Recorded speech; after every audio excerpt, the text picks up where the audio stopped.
तो देखिए आपने क्या देखा, आपने देखा कि जो थैलफाइटा समूह के पौधे हैं, ठीक है, उनमें भ्रूण नहीं है, उसमें पत्ती जड़ तना में अंतर नहीं कर पा रहे हैं, उसमें संवहन उत्तक जाइलम फ्लोएम नहीं है, ठीक है। और एग्जाम्पल में होगा कवक शैवाल, लाइकेन, जीवाणु निधन शैवाल, ठीक है।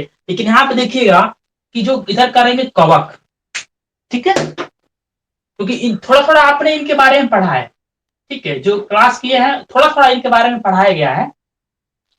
जब हम क्लासिफिकेशन ऑफ लिविंग ऑर्गेनिज्म पढ़ रहे थे, सजीवों का वर्गीकरण पढ़े थे, मुनेरा प्रोटिस्टा वगैरह पढ़े थे, यहाँ पे उसके बारे में बताया गया था आपको, ठीक है, कि ये आपका फंगी अलग से है, मुनेरा में आपका जीवाणु आता है, प्रोटिस्टा में अमीबा वगैरह आता है। लेकिन यहाँ पे आपको थोड़ा और जानना है, ठीक है। इसको क्या बोलते हैं, इसको बोलते हैं फंगी। कवक को क्या बोलते हैं इंग्लिश में, फंगी या फंगस भी बोलते हैं। और एक हो गया आपका शैवाल, जिसको क्या बोलते हैं, एल्गी बोलते हैं, ठीक है। अंतर, दोनों में अंतर हो रहा है, ठीक है। कवक और शैवाल में अंतर या difference between algae and fungi, ठीक है। चलिए देखिए यहाँ पे, अच्छा दोनों अंतर क्यों कर रहे हैं, दोनों किस वर्ग, देखिए यहाँ पे देखिए अंतर से पहले समानता देखिए, ये किस वर्ग का पौधा है भाई, किस वर्ग का पौधा है, तो थैलोफाइटा है ना, थैलोफाइटा समूह का है। और ये भी क्या है, ये भी आपका, ये भी थैलोफाइटा नहीं है, थैलोफाइटा समूह का पौधा है, ठीक है। और ये भी दोनों थैलोफाइटा समूह के पौधे हैं, यानी कि इसमें क्या है, भ्रूण अनुपस्थित है, यहाँ भी भ्रूण अनुपस्थित है, जाइलम फ्लोएम यहाँ भी अनुपस्थित है, जाइलम फ्लोएम यहाँ भी अनुपस्थित है, ठीक है।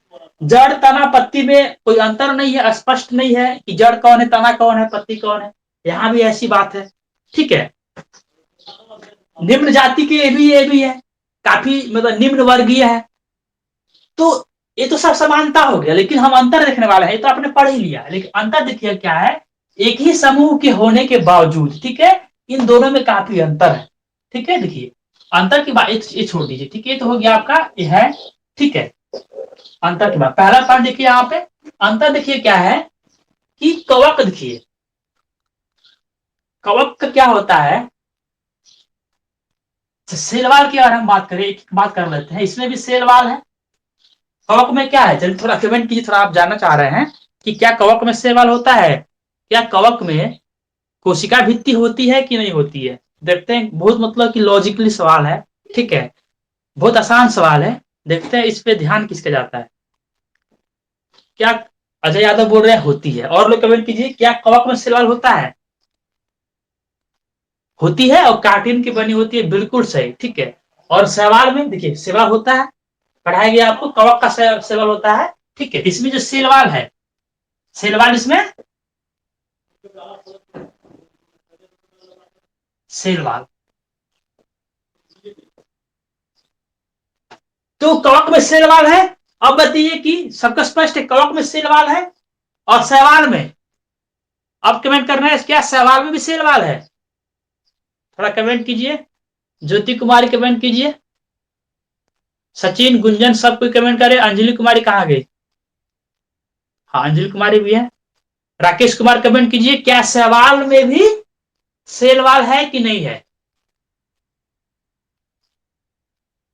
अजय यादव बोल रहे हैं नहीं, शैवाल में सेलवाल नहीं है बोल रहे हैं, ठीक है, नहीं होता है, दोनों लोग मेरी जाल में फंस गए, ठीक है ना। अंजलि कुमारी बोले नहीं नहीं, अरे भाई ठीक है, मैंने कल ही पढ़ाया था आपको, मैंने कल पढ़ाया था ना कि जिसमें सेलवाल मतलब जंतु में या पौधा में क्या अंतर है भाई, थोड़ा याद कीजिए, कल वाला वीडियो याद कीजिए, कल ही मैंने बताया था कि जंतु में और पौधे में क्या अंतर है।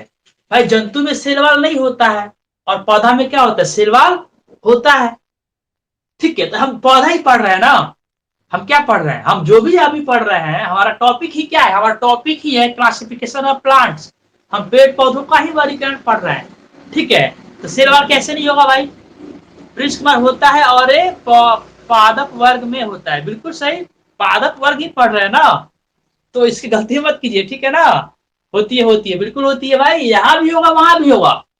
जीवाणु को हमने यहाँ पे क्यों रखा है, जीवाणु भी तो यहाँ पे था, तो जीवाणु में भी क्या होता है, सेल वॉल होता है। समुद्री प्लांट, हाँ ठीक है समुद्री प्लांट है, ठीक है वो तो बात सही है, लेकिन हमने क्या पूछा है, सेल वॉल का पूछा है। आप बहुत उसमें उस जाल में आप फंस गए भाई, कहने वाली बात ही नहीं है। प्लांट्स पढ़ रहे हैं, पेड़ पौधों का वर्गीकरण है, सब पेड़ पौधे हैं, ठीक है, तो सेल वॉल तो होगा ही होगा, ठीक है। तो यहाँ भी सेल वॉल है और यहाँ भी सेल वॉल है, गलती मत कीजिएगा, ठीक है। सेल वॉल भाई, जब पादप आप पढ़ रहे हैं, आप जब क्या पढ़ रहे हैं, प्लांट्स आप जब पढ़ रहे हैं, तो कोई भी प्लांट हो उसमें सेल वॉल तो होगा ही होगा, ठीक है। सेल वॉल है तभी तो उसको प्लांट में रखा गया है, ठीक है। अब स्पष्ट हो गया होगा आपको, मुझे पता है, ठीक है। तो कवक में भी सेल वॉल है और यहाँ पे भी सेल वॉल है, लेकिन जो कवक का सेल वॉल है वो किसका बना हुआ है, वो काइटिन का बना है, ठीक है। हाँ, अंतर यही है, अंतर है कि इसका जो सेल वॉल है वो काइटिन का बना हुआ है, ठीक है। और लेकिन शैवालों का जो सेल वॉल होता है वह किसका बना हुआ है, वह सेलुलोज का बना हुआ होता है, सेलुलोज का, ठीक है। ये अंतर आपका है, इनका सेल वॉल काइटिन का, इनका सेल वॉल सेलुलोज का बना हुआ है। क्लियर। चलिए अगला पॉइंट लिखिएगा, अगला पॉइंट आपका है, अब हम इनकी बात करते हैं पोषण का। कवक क्या होते हैं भाई, कवक होते हैं परपोषी, कवक क्या होते हैं, परपोषी होते हैं, यानी कि क्या हेट्रोट्रॉप्स हैं, हेट्रोट्रॉपिक होते हैं। हेट्रो एच ई दिख रहा है ना, हेट्रोट्रॉपिक HETROPHIC, ठीक है। तो कवक क्या है भाई, परपोषी है, यानी कि हाँ पृष्ठ पर बोल रहे हैं कि कार्बोहाइड्रेट प्लस प्रोटीन, हाँ बिल्कुल बिल्कुल सही बात, को बहुत बढ़िया, आपको याद है। ये जो काइटिन है ना, ये काइटिन क्या है, मतलब काइटिन बना है कार्बोहाइड्रेट, कार्बो ऐसे लिखते हैं ना, CHYTIN, काइटिन CHYTIN, ठीक है। तो कार्बोहाइड्रेट और प्लस प्रोटीन को ही क्या बोलते हैं, काइटिन बोलते हैं, ये मैंने बताया था आपको, ठीक है। और ये आप जानते हैं सेलुलोज क्या है, जटिल कार्बोहाइड्रेट है। चलिए तो ध्यान रखना है, कवक का शैवाल किसका बना होता है, काइटिन का बना होता है, शैवाल का, या फिर निर्धारित निर्धारित शैवाल भी कर सकते हैं, निर्धारित शैवाल का, कोई शैवाल का शैवाल किसका बना होता है, तो सेलुलोज का बना होता है। अगला अंतर क्या है, बहुत बड़ा अंतर है। कवक क्या होते हैं, परपोषी होते हैं, लेकिन शैवाल क्या होते हैं, अच्छा इसके पहले एक समझिए, इसके पहले समझिए किसमें क्या होता है, इसमें हरित लवक नहीं होता है, हरित लवक नहीं होता, इससे सब आगे निकल जाएगा, ठीक है। पहला ध्यान रखिए कि कवक में क्या होता है, अच्छा आपने यहाँ पे फोटो देखा है ना, मैं फिर से फोटो दिखा रहा हूं, ठीक है। अपने जो कवक को देखिएगा तो कवक हरा नहीं दिखाई देगा, यहाँ पे देखिए, क्या कवक हरा दिख रहा है, अगर उसमें हरित लवक होगा तो क्या होता है, हरा होता, ठीक है ना। आप यहाँ पे कवक को देखिए, इसी में देख लीजिए, ठीक है। ये जो अलगे देखिए, अलगी जो आपका हरा हरा है, ठीक है ना। और दूसरा नंबर पे क्या है आपका, जो मशरूम यानी कि जो फंगी है, वो फंगी क्या है, व्हाइट दिख रहा है ना, मशरूम कैसा दिखता है, व्हाइट दिखता है, ठीक है। आप कहीं भी देख, यहाँ भी देख सकते हैं, इस फोटो में भी देख सकते हैं। तो इसका मतलब साफ है कि जो कवक होता है उसमें हरित लवक नहीं होता है, ठीक है ना। आप यहाँ पे देख सकते हैं, ठीक है। यहाँ पे आप देखिए ऊपर में क्या है, जो लाल रंग का दिख रहा है, लीची नहीं है, वो लीची की तरह दिख रहा है, वो क्या है, फंगी है, दिख रहा है ना यहाँ पे। तो आपने क्या देखा है, ये आपका जो फंगी है वो क्या आपका हरा है, और इसको देखिए हरा दिख रहा है, आलगी, ठीक है ना। यहाँ पे आप देख सकते हैं हरा नहीं है, तो इसलिए स्पष्ट क्या हो गया, स्पष्ट ये हो गया कि जो कवक होता है, ठीक है, कवक क्या होता है, कवक में हरित लवक क्लोरोफिल नहीं होता है, ठीक है।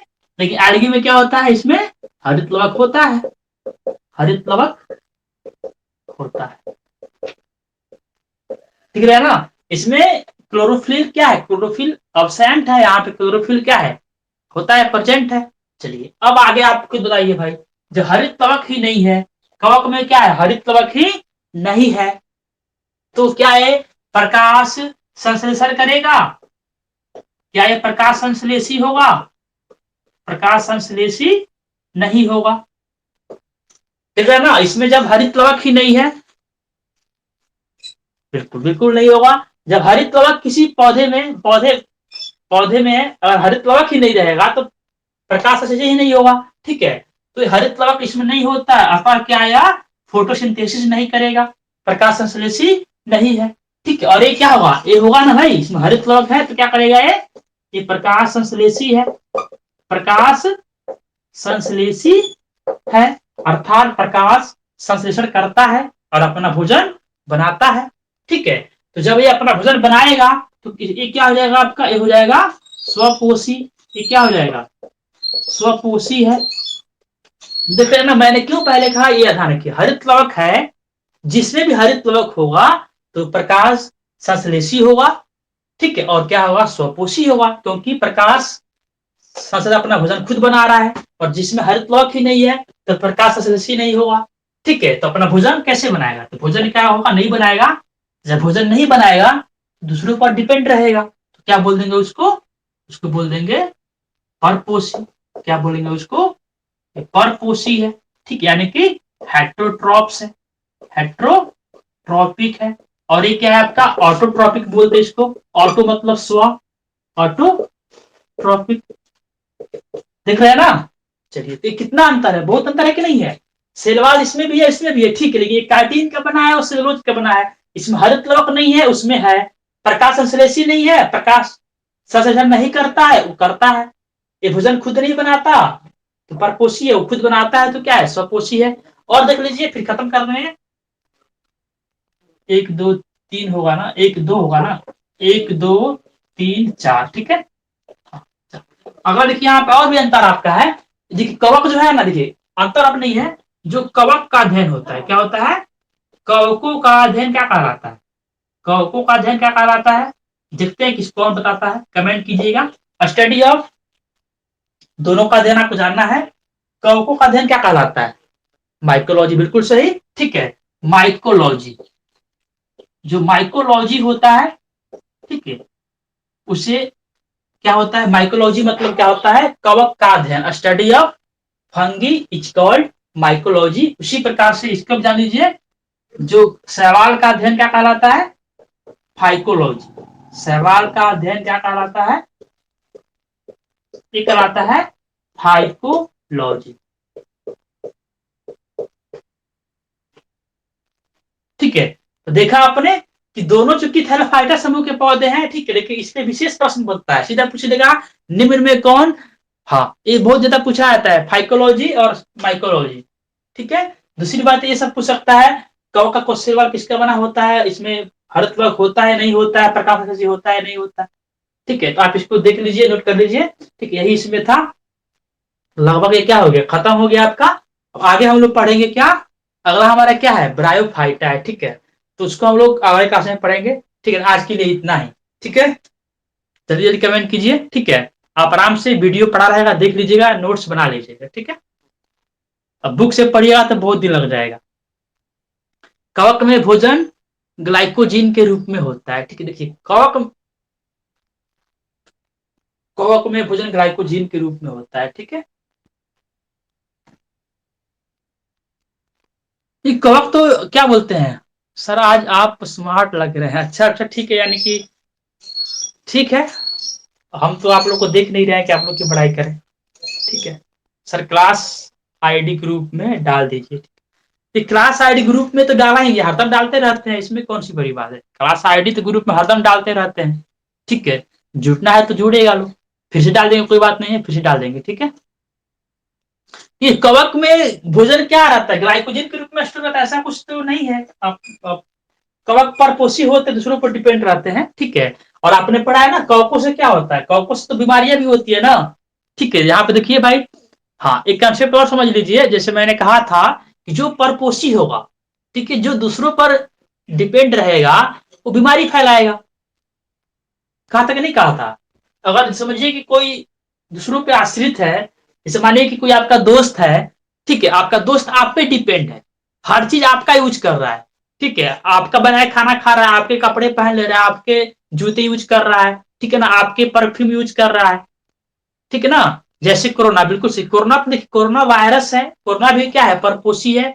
कोरोना को हम ना ही जंतु में रखते हैं, ना ही पादप में रखते हैं वो अलग तरह से है, ठीक है। वो सजीव और निर्जीव दोनों का क्या है, गुण दिखाता है, ठीक है। तो वायरस वाले टॉपिक में विशेष बात करेंगे, ठीक है। हाँ, आरएनए वायरस है।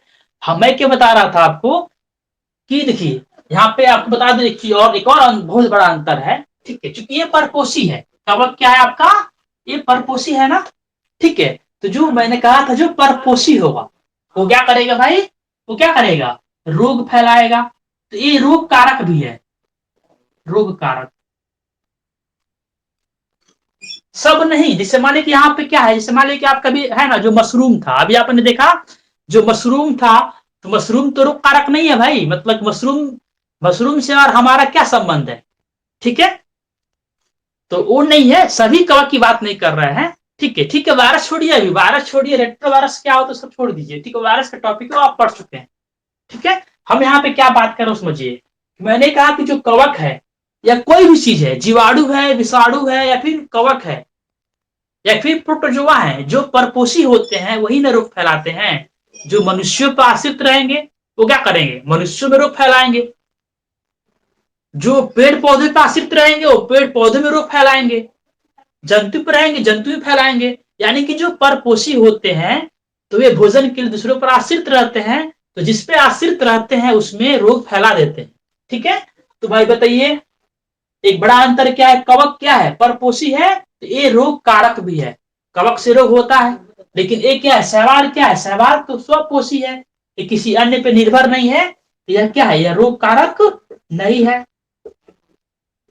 ठीक है ना। तो शैवाल से किसी भी प्रकार का बीमारी नहीं होता है, ठीक है। लेकिन कवकों से क्या होता है, कवकों से बीमारियां भी होती हैं, ठीक है। और जाते जाते बता दीजिए कि कवकों से कौन कौन से मुख्य रोग होते हैं, ठीक है, जो आपको पढ़ाया गया है, बताइए, देखते हैं, ठीक है। कवक से, यहां लिख रहा हूं, कवक से, कवक क्या है भाई, कवक से होने वाले रोग कौन कौन से हैं,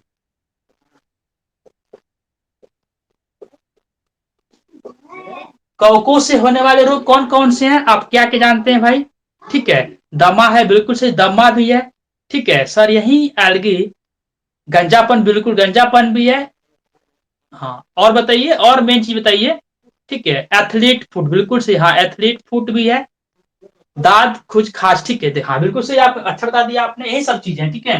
दमा है, ठीक है ना, दाद है, खुजली है, गंजापन भी है, और एक और क्या था, एथलीट फुट, क्या आपका है, एथलीट फुट, ठीक है। ये सब जो चीजें है ना वो किससे होता है, ये आपका किससे होता है, ये आपका कवकों से ही होता है, ठीक है ना। दांत खाद खुजली मतलब एक तरह से चर्म रोग, क्या बोलते हैं उसको, एक तरह से जो चर्म रोग है, मतलब कि स्किन डिजीज है, वो किससे होता है, वो आपका कवक से होता है, ठीक है ना। तो आपने देखा यहाँ पे अंतर है कि नहीं है, क्योंकि एक ही समूह के हैं, थैलोफाइटा समूह के होने के बावजूद इन दोनों में काफी डिफरेंस है। ये रोग रोग कारक है और ये रोग कारक नहीं है, क्योंकि ये परपोषी है। जो डिस्प्ले देखिए, हमारे हमें यहाँ पे, हमें स्किन पे यहाँ पे क्या हो गया, खुजली हो गया, यहाँ पे कवक कवक लग गया। अब कवक, जो कवक क्या होते हैं, कवक परपोषी होते हैं, तो कवक क्या करेंगे भाई, कवक हमारे स्किन को खाएंगे, ये मतलब हमारे उस पर डिपेंड रहेंगे, तो हमें यहाँ पे खुजली हो जाएगा, ठीक है। तो इस प्रकार से ये जो परपोषी होता है तो बीमारी फैलाएगा, ठीक है। लेकिन सवाल परपोषी नहीं है, स्वपोषी है, तो वह रोग नहीं फैलाता है। तो एक ये भी बड़ा अंतर है, ठीक है, कि ये रोग कारक है, ये रोग कारक नहीं है। चलिए, तो इसका मेडिसिन बहुत सारा है, ठीक है ना, वो मेडिसिन आपको डॉक्टर बताएंगे, ठीक है। हम उसका मेडिसिन कैसे बताएं, ठीक है, बहुत सारा मेडिसिन है, ठीक है। क्या है आपको, वो डॉक्टर से मिलिएगा, ठीक है। हाँ, स्किन इस ऐसी कोई डिजीज है तो आप किससे मिलिएगा, किससे मिलिएगा, किससे मिलिएगा, त्वचा रोग विशेषज्ञ, किससे मिलिएगा आप। और ऐसी कोई डिजीज है, ठीक, ऐसी डिजीज कहाँ होता है, त्वचा पे होता है ना। जैसे एथलीट फुट में क्या है, एडी फट जाता है, एडी फट जाता है, स्किन पे क्या होता है, खुजली होता है, ठीक है, दांत खुजली होता है। तो ऐसी कोई बीमारी है तो उसके लिए आप कहाँ जाइएगा, बिल्कुल सही, डर्मेटोलॉजी, ठीक है। हाँ, वही पूछ रहा था मैं, उसको क्या बोलते हैं, डर्मेटोलॉजी, यानी कि त्वचा का अध्ययन, ठीक है, डर्मेटोलॉजिस्ट, ठीक है, यानी कि त्वचा रोग विशेषज्ञ, ठीक है ना। बेतिया में भी बहुत सारे डॉक्टर हैं त्वचा रोग वाले,